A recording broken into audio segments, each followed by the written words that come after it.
Hi, Jeff here from QuietRide Solutions. What we're going to be doing today is we're going to be installing the Acoustishield floor kit in this convertible. The Acoustishield Insulation lineup is a two-stage insulation kit. So what you have is the first stage is Dynamat Extreme sound deadening material that is strategically placed throughout the vehicle on all the hot spots. The parts of the vehicle that resound when you tap on them or when the road noise, the engine noise vibrates through the vehicle, those panels resonate that sound. So the Dynamat Extreme is sound deadening material specifically placed in those spots so that that noise and vibration is dampened. Okay, as you can see, this is the Dynamat layout for this kit. You can see that there are G's, there are J's, there are L's, and there are M's and N's. And each one of those pieces of Dynamat is a different size and shape. And what you're going to have is you're going to have a list on the top left of the paper telling you that there's 14 G's, 8 J's, 3 L's, 2 N's, and 1 M in this kit. And once you lay those pieces out, you're going to install them. So this kit makes it very simple on where your Dynamat needs to go. It leaves the guesswork out of, am I doing it right? Am I putting it in the right spot? We've already figured out what the best spot for this Dynamat is by looking at the vehicle and over the years knowing what part of the vehicle responds better to sound deadening material and what part of the vehicle doesn't need sound deadening material. Okay, so as you can see, the Dynamat comes pre-cut in various sizes and shapes. These are just a few as an example.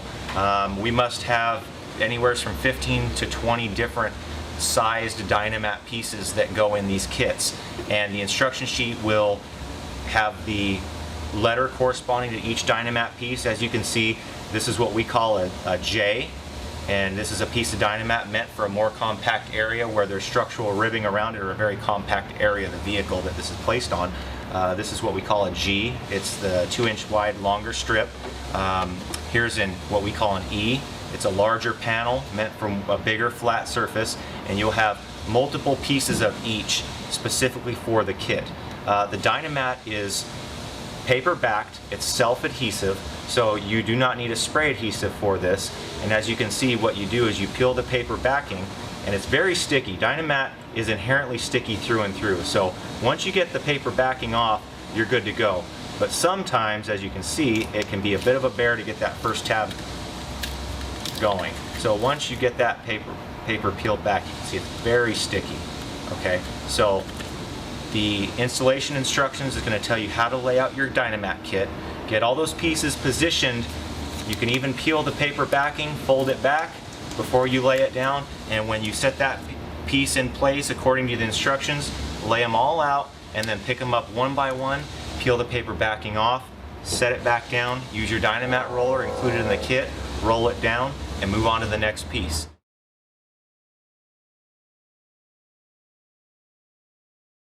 Okay, so the next step is the installation of the heat shield insulation. And the heat shield comes pre-cut.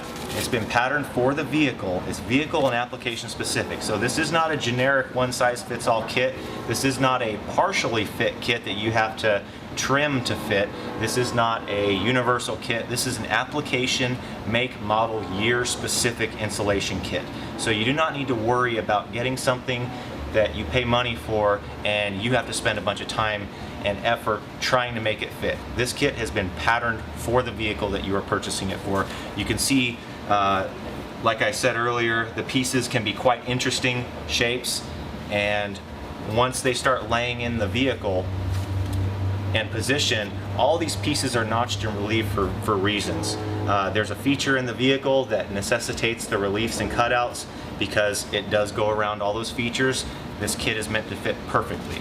So we'll get to the actual installation of this here in a second, but as you can see, the heat shield insulation is a 3/8 inch thick FiberTech insulation.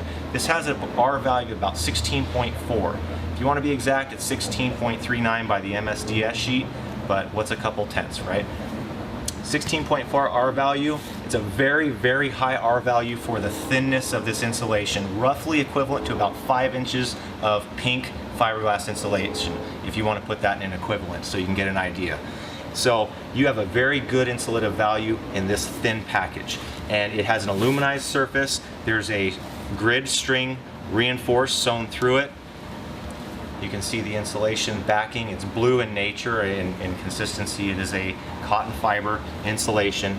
It has mildew resistant values. It has flame retardant values to it, and it's a very good material and one of the best performing materials on the market. So these pieces are all pre-cut, and we're going to get to laying out this Dynamat now so that we can get going with the install.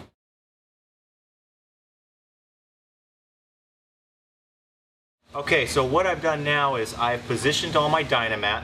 I haven't peeled the paper off yet because you want to go by the instructions. It gives you the layout of the Dynamat, how it lays in the car, all the areas that it goes. You're going to notice, you're going to learn your car's floor pan really well while you're doing this install. You're going to learn where the factory puts, you know, the ribbing and the structural bracing in, and structural stamping. So this Dynamat goes in between all those factory stampings and ribbings that are structural hard spots. We don't put Dynamat on those portions of the vehicle because those are hard parts. They're reinforced by the factory when they made the floor pan. So it's Dynamat going on that particular part of the vehicle is pointless. It's a waste of time, it's a waste of money, and it's a waste of weight you're adding to the vehicle.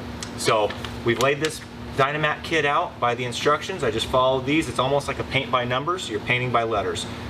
All the pieces corresponding with their letter, designating their size. I laid it out according to the diagram, as you can see. And the next step is just, now that I know it's all where it's supposed to go, I'm going to pick each piece up. I'm going to peel the paper backing off, and it's very sticky. And just take your time and peel the paper off completely and reposition it. And you can position this and pull it up. It's not going to stick terribly bad just laying it down lightly. So you can position it, and you have more than just your first chance at laying it down. So I positioned it lightly, and you can even do that to the entire thing before you start rolling. That way you can roll quicker. But the next step would be just to roll this down. I think we can either peel all the paper and then start rolling, or I can peel them one at a time and rolling. So it doesn't matter. It's however you want to do it. So we just start rolling this stuff down.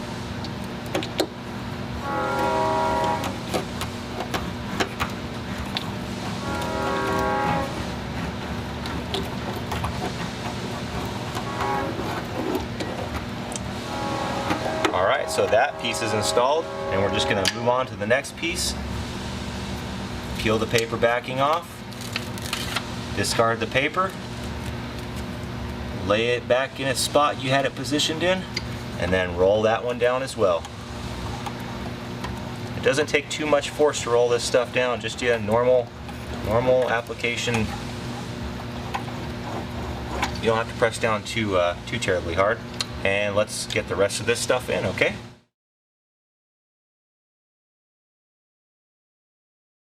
So we've installed the Dynamat kit. Everything's rolled in, stuck down. The next step is to lay out your heat shield insulation panels. I'm going to start on the passenger side over here. Got our heat shield piece, one of them right here. You can see that the heat shield is cut out for various features in the vehicle. This is either a seat mounting post. This looks like the seat mounting post. You can see there's the seat belt mounting areas as well. So when you lay this in, it lines up those holes with your seat mounting holes, and this panel is fit in. It goes up to the edge of this cross brace here, the frame spar. So let's dry fit all of this. You can see this is pre-cut, ready to fit in.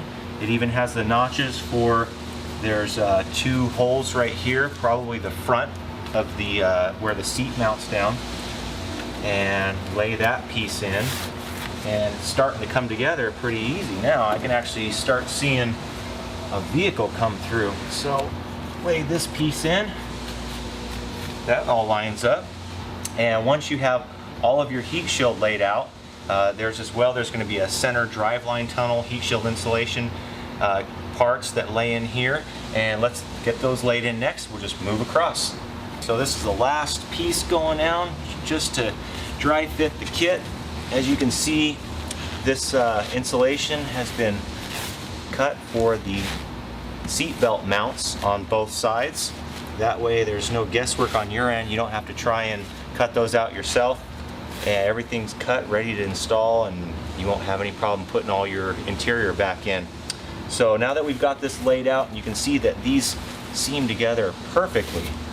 There's no overlapping, there's no missing gaps. When this is installed with the glue and taped down, like I showed earlier, the aluminum seam tape is what you're going to place 50-50 each panel over every seam.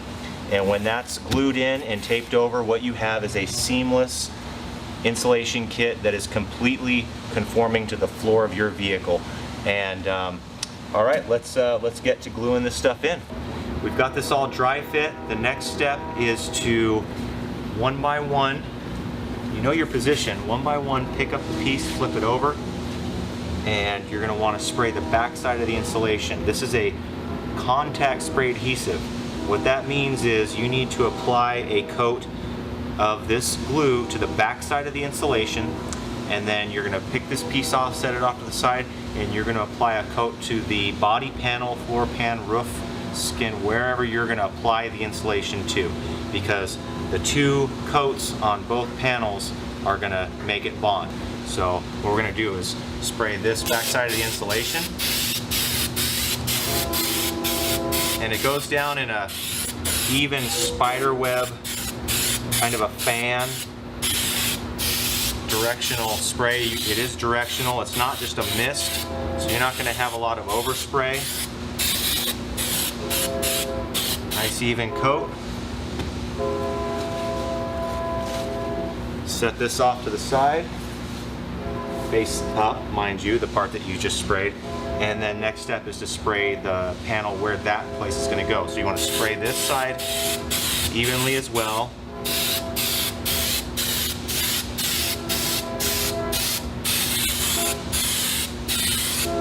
All over.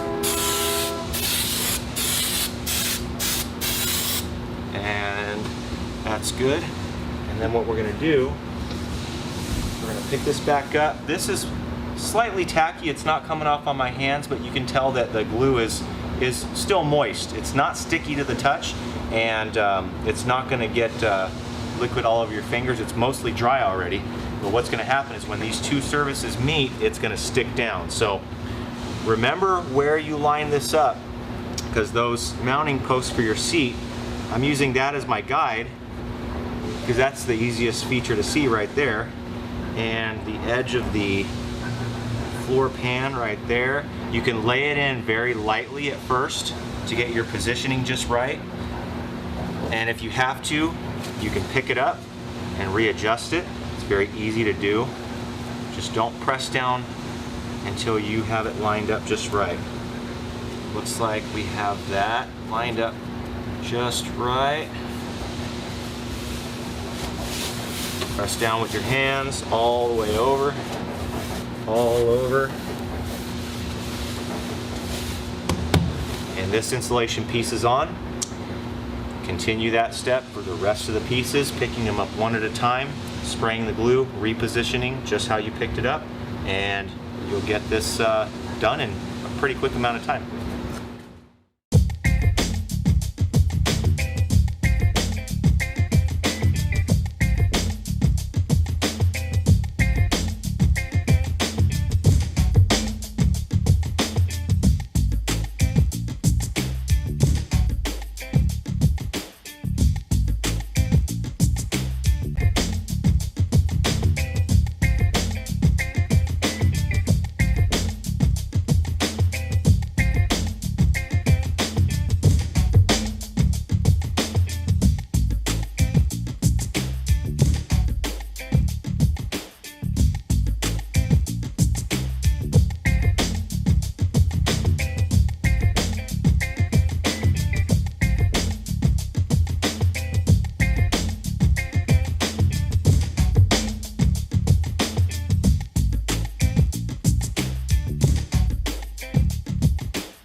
Okay, as you can see, what I did when I taped this down was the seam between these two panels is roughly right in the middle of this piece of tape, and I've put the tape down where half the tape is on this one panel and half is on this other panel, and that seals this kit really well on all the edges.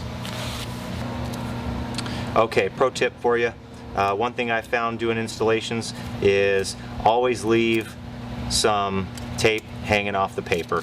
It just makes it easier to continue peeling and ripping, whether you want to cut it with scissors. Just make sure you have a piece of the paper still sticking past the edge. That way you're not spending your time trying to find the edge of the aluminum foil tape with your fingernail. Just makes installation go a lot quicker on the taping side. So, alright, so everything's glued in, taped down. The next step is to put your carpet back in, start putting your seats back in. This vehicle is at a point where it's going to start having the dash put back in. As you can see, we have one of our firewall insulators in. We do make firewall insulators for hundreds of vehicles. Same thing with the pre-cut insulation kits. As a recap, under this kit is the Dynamat Extreme sound deadening material. You saw us put that in. Then the heat shield insulation. It's a two-stage insulation kit. What you get is you get a high R value of insulation, you get a good sound deadening from this kit, and that's the whole purpose of this kit. Sound and heat insulation. And you're going to be amazed at the before and after effects of putting one of QuietRide Solutions Acoustishield kits in, as well as our firewall insulators. It's going to make a drastic difference in the vehicle's performance and enjoyability.